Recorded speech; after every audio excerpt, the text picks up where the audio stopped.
Mick, does it feel like a win or a loss, or what's the emotion? Bruce, I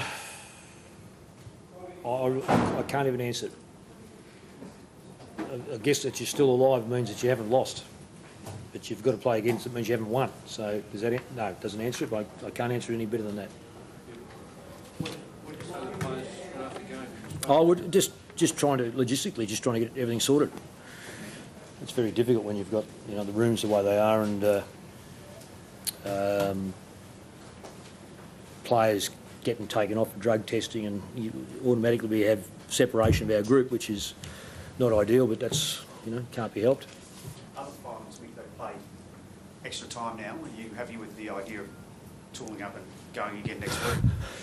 If you had asked me before the game, I would have said it's probably something I'm going to say now, but it's happened before. Grand final. We've always said the grand finals are one where if it's a draw, you play again. So we all know that. That's just that. How often has it happened in AFL history? And it hasn't at all. VFL history, but not AFL history. Has it happened in a draw? No. So it's unique, and we've got to treat it as such. One of the issues that's periodically come up for you during the year, again, an issue today with the accuracy with goal, 9-14 in the end. That third quarter was particularly critical. Is that where it was not lost, but that where the game swung? Well, we could have taken better chances, but I would say more the case of taking better options through our forward line. We've got the ball in there, no glasses, because I don't know where they are either. 62 to, if I'm reading this right, 35. We've got to be better at using the football into our forward line. And Fisher here, by the way, look at this, is 12 rebounds, and Gwilt 8. There's 20 of those 62 that come straight back over our head. So we've just got to be better at that. I wouldn't have thought kicking for goal lost it. I would have thought option taking it into our forward line did. Mick, who'll be the most important person at the club to get the players up? Well, I think David Butterford. The players themselves. Just got to bring back as quickly as we can a sense of normality, which is obviously going to be very difficult. There's a function on tonight, do we or don't we? We haven't been in this situation, so it's all new. If it's your call, do you have a function there? Oh, yes. If the club's gone through that process of having it set and all that sort of stuff, there's thousands upon people over at the music box. I mean, do you go in? Do you don't go in? One thing for certain, we don't have to go to tomorrow. It's straight to the club tomorrow, but you blokes look as stunned as what I do. What do you do? Oh, so you have to delay your holidays. I mean, that's a fact of life. Who was playing cricket here next week? Anyone? Clearly that's not going to happen. I don't think it's going to happen, is it? Mick, do you look at, after a game like that, when there's really people played from both sides like there's no tomorrow, do you inevitably have to look at bringing players in who didn't play, who won't have had this? Oh, look, Jake, I really haven't processed that yet.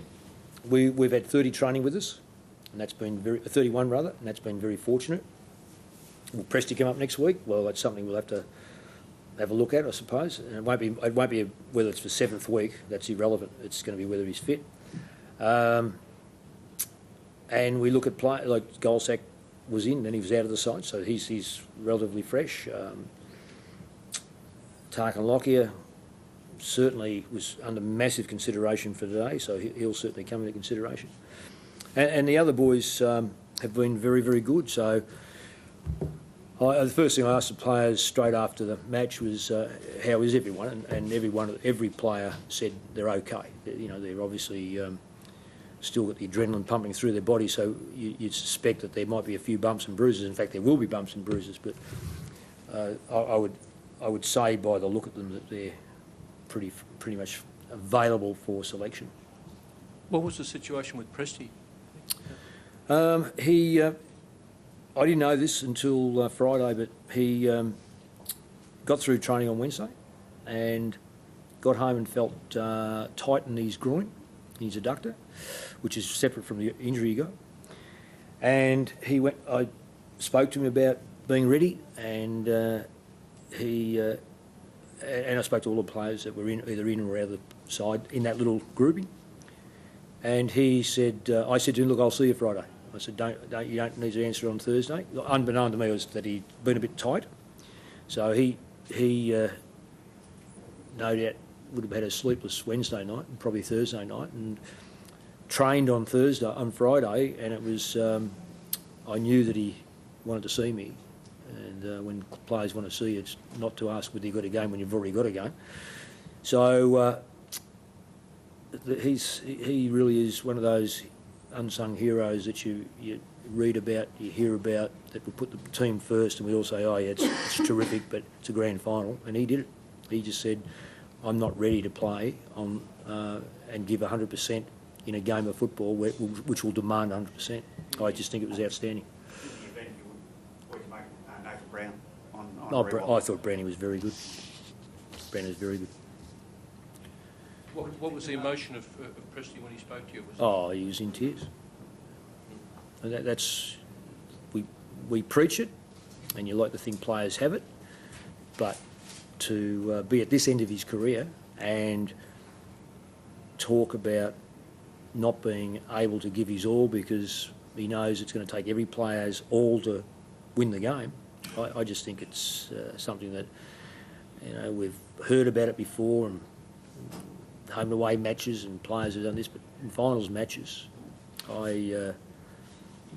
he's always been treated in such a manner that we always regard Presty as one of the most honest, giving people that we've got at the football club, and he gives of himself week in, week out against the big boys, all the big heavy forwards.